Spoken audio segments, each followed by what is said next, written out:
2025ರ ಸ್ನೇಹರಂಗದ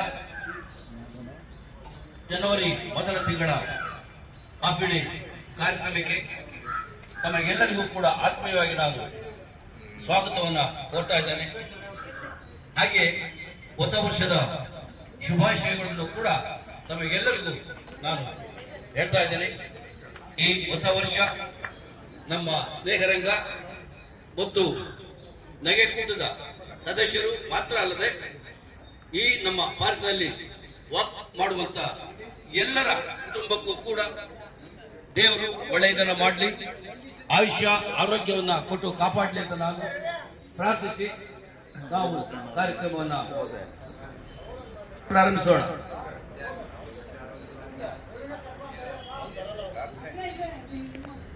ವಿಜಯಶ್ರೀ ಬಂದಿದ್ದಾರೆ, ಶ್ರೀಮತಿ ವಿಜಯಶ್ರೀ ಅವ್ರಿಗೂ ಕೂಡ ಈ ತಿಂಗಳು ಹುಟ್ಟಿದ ಹಬ್ಬದ ಶುಭಾಶಯಗಳನ್ನ ನಾನು ಕೋರ್ತಾ ಇದ್ದೇನೆ. ಇನ್ನು ವಿಶೇಷವಾಗಿ ಕಳೆದ 2 ದಿನಗಳ ಹಿಂದೆ ನಮ್ಮ ಅಧ್ಯಕ್ಷರ ಮೊಮ್ಮಗ ಅಮೆರಿಕದಲ್ಲಿ ಹುಟ್ಟಿದರೂ ಕೂಡ ನಮ್ಮ ಬೆಂಗಳೂರಿನಲ್ಲಿ ಬಹಳ ಅದ್ದೂರಿಯಾಗಿ ಸುಮಾರು 1,000 ಜನಕ್ಕೆ ಊಟವನ್ನು ಹಾಕಿಸೋದ್ರ ಮುಖಾಂತರ ಆ ಮಗುವಿನ ಒಳ್ಳೆಯ ವಾರ್ಷಿಕ ಹುಟ್ಟುಹಬ್ಬನ ತುಂಬಾ ಅದ್ದೂರಿಯಾಗಿ ಆಚರಿಸಿದರು. ಮಗುವಿನ ಹೆಸರು ಯುವಾನ್ ಅಂದ್ಬಿಟ್ಟು, ಆ ಯುವಾನ್ ಕೂಡ ಅವರು ಅಮೆರಿಕದಲ್ಲಿದ್ದರೂ ಕೂಡ ಕನ್ನಡವನ್ನ ಕಲಿತು ನಮ್ಮ ದೇಶಕ್ಕೆ ಒಳ್ಳೆಯ ಹೆಸರನ್ನು ತರಲಿ ಅಂತ ನಾನು ಆಸೆ. ಆ ಮಗುಗೂ ಕೂಡ ಈ ಒಂದು ಸಂದರ್ಭದಲ್ಲಿ ನಾನು ಹುಟ್ಟುಹಬ್ಬದ ಶುಭಾಶಯಗಳನ್ನ ಕೋರ್ತಾ ಇದ್ದೇನೆ. ಇನ್ನು ನಮ್ಮ ಅಧ್ಯಕ್ಷರಿಂದಾಗಿ ಈ ತಿಂಗಳು ಯಾರು ಎಲ್ಲರೂ ಕೂಡ ದೊಡ್ಡವರಲ್ಲಿ ಯಾರು ಬಡವರು ಯಾರು ಇಲ್ಲ. ಮುಂದಿನ ದಿನಮಾನಗಳಲ್ಲಿ ಎಲ್ಲರಿಗೂ ಕೂಡ ಏನಾದ್ರು ಸ್ವೀಟು ಅಥವಾ ತಿಂಡಿ ಕೊಡುತ್ತಾರೆ ಅಂತ ನಾನಾದ್ರೂ ಭಾವಿಸ್ತೇನೆ. ಸ್ನೇಹಿತರೆ, ಆಮೇಲೆ ಮುಂದಕ್ಕೆ ಹೋಗೋದಾದ್ರೆ ಬಹುಶಃ ನಿಮಗೆಲ್ಲ ಈಗಾಗಲೇ ಗೊತ್ತಿದೆ, ನಮ್ಮ ಭಾರತದ ಪ್ರಧಾನಿಯಾಗಿ ಸುಮಾರು 10 ವರ್ಷಗಳಿಂದ ನಮ್ಮ ಸ್ನೇಹರಂಗದ ಒಬ್ಬ ಸದಸ್ಯರಾಗಿ, ಜೊತೆಗೆ ನಮ್ಮ ಎಲ್ಲ ಕಾರ್ಯಕ್ರಮ ಪ್ರತಿಭಾ ಪುರಸ್ಕಾರ ಇರ್ಬೋದು, ರಾಜ್ಯೋತ್ಸವ ಇರ್ಬೋದು, ಇಂದಿನ ದಿವಸದಿಂದ ಹಿಡಿದು ಕಾರ್ಯಕ್ರಮ ಮುಗಿಯುವವರೆಗೆ ಇಲ್ಲಿ ಒಳ್ಳೆಯ ಕೆಲಸಗಳನ್ನು ಮಾಡಿ ನಮ್ಮೆಲ್ಲರ ಪ್ರೀತಿಗೆ ಪಾತ್ರರಾಗಿರುವಂತಹ ನಮ್ಮ ಎಂ ಚಿಕ್ಕಯ್ಯ ಜೊತೆಗೆ ಒಳ್ಳೆಯ ಸಹಕಾರವನ್ನು ನೀಡ್ತಾ ಇರ್ತಾರೆ. ಅವರನ್ನು ಕೂಡ ಈ ಒಂದು ಸಂದರ್ಭದಲ್ಲಿ ಅವರಿಗೆ ತಮ್ಮೆಲ್ಲರ ಪರವಾಗಿ ಶುಭಾಶಯವನ್ನ ಕೋರ್ತಾ ಇದ್ದಾರೆ.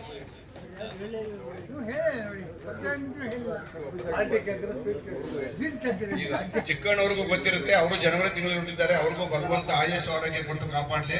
ಅವರು ಹುಟ್ಟುಹಬ್ಬ ಬಂದಿದ್ರು, ಬರೀ ಕೈಯಲ್ಲಿ ಬಂದಿದ್ದಾರೆ. ಬೆಳಿಗ್ಗೆ ಬರೀ ಕೈಯಲ್ಲಿ ಬಂದಿದ್ರೆ ಪರವಾಗಿಲ್ಲ, ಸಾಯಂಕಾಲ ನಮ್ಗೆ ಯಾರ್ಯಾರು ಸದಸ್ಯರು ಇರ್ತಾರೋ ಅವ್ರಿಗೆ ಏನಾದ್ರು ವಾರ ಚೆನ್ನಾಗಿದೆ ಕಾರ್ಯಕ್ರಮ ಏರ್ಪಾಡು ಮಾಡ್ಲಿ ಅಂತ ಕೇಳ್ಕೊಳ್ತೀನಿ ಅವರಲ್ಲಿ. ಜೊತೆಗೆ ನಮ್ಮ ರಾಮಕೃಷ್ಣ ಅವರು ಮೊನ್ನೆ ದಿವಸ ಈಗಾಗಲೇ ನಮಗೆಲ್ಲರಿಗೆ ಶುಭವನ್ನ ಕೋರುವಂತ ಒಂದು ಸಂದರ್ಭ. ಮೊದಲಿಗೆ ನಮ್ಮ ಸ್ನೇಹರಂಗದಲ್ಲಿ ಕಳೆದ 20-25 ವರ್ಷಗಳಿಂದ ಸತತವಾಗಿ ನಮ್ಮ ಸ್ನೇಹರಂಗದ ಎಲ್ಲ ಈ ಕಾರ್ಯಕ್ರಮಗಳ ಯಶಸ್ಸಿನಲ್ಲಿ ಭಾಗಿಯಾಗ್ತಾ ನಮ್ಮ ಕಾರ್ಯಕ್ರಮಕ್ಕೆ ಒಂದು ರೀತಿಯ ಒಳ್ಳೆಯ ಕಳೆಯನ್ನ ಕೊಡ್ತಾ ನಮ್ಮೆಲ್ಲರ ಪ್ರೀತಿಯನ್ನ ಗಳಿಸಿಕೊಂಡಿರುವಂತ ನಮ್ಮ ಸ್ನೇಹರಂಗದ ಸಾಕಾಧ್ಯಕ್ಷರಂತ ಎ ಮಂಜುನಾಥ್ರವರು ಈ ತಿಂಗಳು ಜನವರಿ ತಿಂಗಳಲ್ಲಿ ಹುಟ್ಟಿರೋದು, ಹೊಸ ವರ್ಷದಲ್ಲಿ ಹುಟ್ಟಿರೋದು. ಹಾಗಾಗಿ ಜೊತೆ ಇವರು BSN ನಲ್ಲಿ ಒಳ್ಳೆಯ ಕೆಲಸವನ್ನು ಮಾಡಿ ನಿವೃತ್ತಿಯಾಗಿ ಕನ್ನಡ ಪರ ಸಂಘಟನೆಗಳಲ್ಲಿ ತೊಡಗಿಕೊಂಡು ಒಳ್ಳೆಯ ಕೆಲಸಗಳನ್ನ ಮಾಡಿ ಇಲ್ಲೂ ಕೂಡ ಅದೇ ಕೆಲಸಗಳನ್ನ ಮಾಡ್ತಾ ಇದ್ದಾರೆ. ಹಾಗಾಗಿ ಅವರ ಮತ್ತು ಅವರ ಕುಟುಂಬಕ್ಕೆ ದೇವರು ಒಳ್ಳೇದು ಮಾಡಲಿ ಅಂತ ನಮ್ಮ ಎ ಮಂಜುನಾಥ್ ಅವರಿಗೆ ತಮ್ಮೆಲ್ಲರ ಪರವಾಗಿ ಅವರಿಗೆ ಹುಟ್ಟುಹಬ್ಬದ ಶುಭಾಶಯಗಳನ್ನ ನಮ್ಮ ಅಧ್ಯಕ್ಷರು ಒಂದು ಹೂಗುಚ್ಛವನ್ನು ನೀಡುವುದರ ಮುಖಾಂತರ ಅವರಿಗೆ ಗೌರವ ಸಲ್ಲಿಸ್ತಾ ಇದ್ದಾರೆ. ಧನ್ಯವಾದಗಳು. ಹಾಗೆ ನಮ್ಮ ಬೇಸೆಲ್ಲ ಮತ್ತೊಬ್ಬ ಬೇಸ್ ರಾಮಕೃಷ್ಣ ಅವರು ಅವರಿಗೆ ಒಂದು ಶಾಲನ್ನು ಹೊಲಿಸಿ ಗೌರವವನ್ನು ಸಲ್ಲಿಸ್ತಾ ಇದ್ದಾರೆ. ಧನ್ಯವಾದಗಳು. ಇಬ್ಬರು ಕೂಡ ಬೇಸಿನಲ್ಲಿ ಕೆಲಸ ಮಾಡಿರುವಂತಹ ಭಗವಂತ ಆಯುಷ್ಯ ಆರೋಗ್ಯ ಕೊಟ್ಟು ಕಾಪಾಡಲಿಂದ ಕೇಳ್ಕೊತಾ, ಮತ್ತೊಂದು ನಮಗೆ ಖೇದವಾದ ವಿಷಯ ಅಂದ್ರೆ ಅವರು ಹುಟ್ಟುಹಬ್ಬ ಕೊಟ್ಟಿದ್ರು ಬರೀ ಕೈಯಲ್ಲಿ ಬಂದಿದ್ದಾರೆ, ತುಂಬಾ ಬೇಜಾರಾಗ್ತದೆ. ಮಾಡುವುದರ ಜೊತೆಗೆ ನನಗೆ ತುಂಬಾ ಖುಷಿ ಆಗುವುದು ಏನು ಅಂತ ಅಂದ್ರೆ, ನಾನು ಕಾರ್ಯದರ್ಶಿಯಾಗಿ ಬಂದ್ಮೇಲೆ ಕಳೆದ 3 ವರ್ಷಗಳಿಂದ ಸತತವಾಗಿ ನಮ್ಮ ಈ ಪ್ರತಿಭಾ ಪುರಸ್ಕಾರ ಇರ್ಬೋದು, ನಮ್ಮ ಕನ್ನಡ ರಾಜ್ಯೋತ್ಸವ ಇರ್ಬೋದು, ಈ ಎರಡೂ ಸಂದರ್ಭಗಳಲ್ಲಿ ಕಳೆದ 3 ವರ್ಷಗಳಿಂದ ಅವರು ಪ್ರತಿಯೊಂದು ಕಾರ್ಯಕ್ರಮಕ್ಕೂ 3,000 ರೂಪಾಯಿಗಳನ್ನ ಕೊಡ್ತಾ ಇದ್ದಾರೆ. 3,000 ರೂಪಾಯಿ. ಅವರು ನಾನು ಸರ್ ನಿಮ್ದು ಇನ್ನೂ ಬರಲಿಲ್ಲ ಅಂತ ಇನ್ನು ಒಂದೇ ಸಹ ಹೇಳಿ ಸರ್ ಎಷ್ಟು ಕೊಡ್ಬೇಕು ಹೇಳಿ ಸರ್ ಅಂತ ಬಾಯ್ಬಿಟ್ಟು ಅವ್ರಿಗೆ ಕೇಳ್ತಾರೆ. ಸರ್ ಏನಿಲ್ಲ ಸರ್, ನೀವು ನಮ್ಮ ಧ್ವನಿವರ್ಧನೆಗೆ 3,000 ಕೊಟ್ಟರೆ ಸಾಕು ಅಂತ ಅಂದ್ರೆ ಅವರು ಅವತ್ತಿನ ಬೆಳಿಗ್ಗೆನೇ 3,000 ರೂಪಾಯಿನ ತಂದು ಕೊಟ್ಟು ನಮಗೆ ಕಳೆದ 3 ವರ್ಷಗಳಿಂದ ಎರಡೂ ಕಾರ್ಯಕ್ರಮಗಳಿಗೆ. ಹಾಗಾಗಿ ಬೇರೆಯವರು ಯಾರು ಅಲ್ಲ, ನಮ್ಮ PS ರಾಮಕೃಷ್ಣ ಅವರನ್ನೇ. ಜೊತೆಗೆ ಇಲ್ಲಿ ಪ್ರತಿ ಸೋಮವಾರ ನಮ್ಮ ಹೆಣ್ಮಕ್ಳು ಇಲ್ಲಿ ಹಾಡುಗಳನ್ನು ಹಾಡ್ತಾರಲ್ಲ, ಆ ಒಂದು ಸಂದರ್ಭದಲ್ಲಿ ಎಲ್ಲರಿಗೂ ಪೆಪರ್ಮೆಂಟ್ ಕೊಡೋದು, ಜೊತೆಗೆ ಬೇರೆ ಬೇರೆ ಸಂದರ್ಭದಲ್ಲೂ ಕೂಡ ಅವರು ಯಾವಾಗಲೂ ನಮ್ಮ ಸಾಹಿತ್ಯಗಳಿಗೆ ಒಂದು ಬ್ಯಾಗ್ ಅನ್ನ ಕೈಯಲ್ಲಿ ಹಿಡ್ಕೊಂಡು ಬಂದು ಎಲ್ಲರಿಗೂ ಕೂಡ ಅವರು ಅದು ಇದು ಹಚ್ಚುತ್ತಾ ಇರ್ತಾರೆ, ಸಿಹಿಯನ್ನ ಕೊಡ್ತಾ ಇರ್ತಾರೆ. ಅವ್ರಿಗೆ ನಮ್ಮ ದೇಗರಗದ ಪರವಾಗಿ ಅಧ್ಯಕ್ಷರ ಕೈಯಿಂದ ಅವರಿಗೆ ಶುಭಾಶಯಗಳನ್ನ ನಾವು ತಿಳಿಸ್ತಾ ಇದ್ದೇವೆ. ಇದರಲ್ಲಿ ಮತ್ತೊಂದು ವಿಶೇಷ ಏನಂದ್ರೆ, ನಮ್ಮ ರಾಮಕೃಷ್ಣ ಅವರು ಜನವರಿ ತಿಂಗಳಲ್ಲಿ ಹುಟ್ಟಿದ್ದಾರೆ. ಅವ್ರಿಗೂ ಭಗವಂತ ಆಯಸ್ಸು ಆರೋಗ್ಯ ಕೊಟ್ಟು ಕಾಪಾಡಲಿ ಅಂತ ಕೇಳ್ಕೊಂತ ಈ ಒಂದು ಪುಷ್ಪಗುಚ್ಛ ಕೊಡುವಂತ ಪದ್ಧತಿಯನ್ನ ಈ ಜನವರಿ ತಿಂಗಳಿಂದ ಶುರು ಮಾಡಿದ್ದಾರೆ. ಅದು ಅವರು ಹುಟ್ಟುಹಬ್ಬ ಇದ್ದಾಗ ಕೊಡೋದಲ್ಲ, ಮಾತ್ರ ಇದನ್ನ ಮುಂದೆ ಎಲ್ಲರೂ ಹುಟ್ಟುಹಬ್ಬದಲ್ಲೂ ಕೊಟ್ಕೊಂಡು ಹೋಗ್ಬೇಕು, ಕಂಟಿನ್ಯೂ ಮಾಡ್ಬೇಕು ಅಂತ ಅವ್ರನ್ನ ಕೇಳ್ಕೊತಾ ಇದ್ದೀನಿ.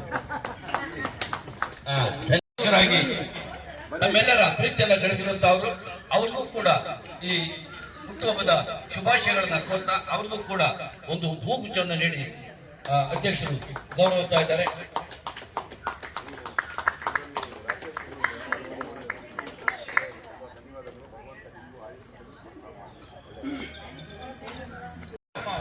ದಯವಿಟ್ಟು ಯಾರು ಶಾಂತಮ್ಮ ಅವರು ದಯವಿಟ್ಟು ಬನ್ನಿ. ಶಾಂತಮ್ಮ ಅವರು ಶಾಂತಮ್ಮ ಅವರು ನುಗ್ಗೆಕೂಟದ ಪ್ರಮುಖ ಸದಸ್ಯರಲ್ಲಿ ಒಬ್ಬರು. ಶ್ರೀಮತಿ ಶಾಂತಮ್ಮ ಅವರಿಗೆ ಮತ್ತು ಅವರ ಕುಟುಂಬದವರಿಗೆ ದೇವರು ಒಳ್ಳೆಯದು ಮಾಡಲಿ ಅಂತ ಹೇಳಿ ಅವರಿಗೆ ಹುಟ್ಟುಹಬ್ಬದ ಶುಭಾಶಯಗಳನ್ನು ನಾವು ಕೋರ್ತಾ ಮತ್ತೊಮ್ಮೆ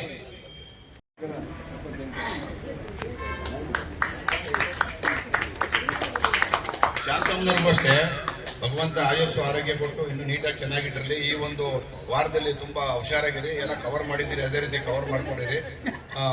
ದಯಮಾಡಿ ಇವರಲ್ಲೂ ಅಷ್ಟೇ, ಈ ವೈಶಾಖ ರೂಪದಲ್ಲಿ ಯಾರು ಈ ಬರ್ತಾರೆ ಅದರಲ್ಲಿ ಯಾರು ಸುಮ್ಮನೆ ಬರಲ್ಲ ಬರೀ ಕೈಯಲ್ಲಿ. ಅವರು ಬರೀ ಕೈಯಲ್ಲಿ ಬಂದಿದ್ದಾರೆ, ಪರವಾಗಿಲ್ಲ. ಅಲ್ಲ ಬರ್ತಡೇ ಅನೌನ್ಸ್ ಮಾಡ್ತಾ ಇದ್ದೀವಲ್ಲ, ಅನೌನ್ಸ್ ಮಾಡ್ತಾ ಇದ್ವಿ, ಅನೌನ್ಸ್ ಮಾಡ್ತಾ ಗೊತ್ತಿತ್ತು. ಅಟ್ಲೀಸ್ಟ್ ನೀವು ಬೆಲ್ಲದ ಕೊಬ್ಬರಿ ಮಿಠಾಯಿ ಯಾರು ತರಬೇಕಾಗಿತ್ತು. ಇರ್ಲಿ, ದೇವ್ರು ಒಳ್ಳೇದು ಮಾಡಲಿ ನಿಮ್ಗೆ. ನೆಕ್ಸ್ಟ್ ಕಾಫಿ ಕೊಡ್ತೀನಿ.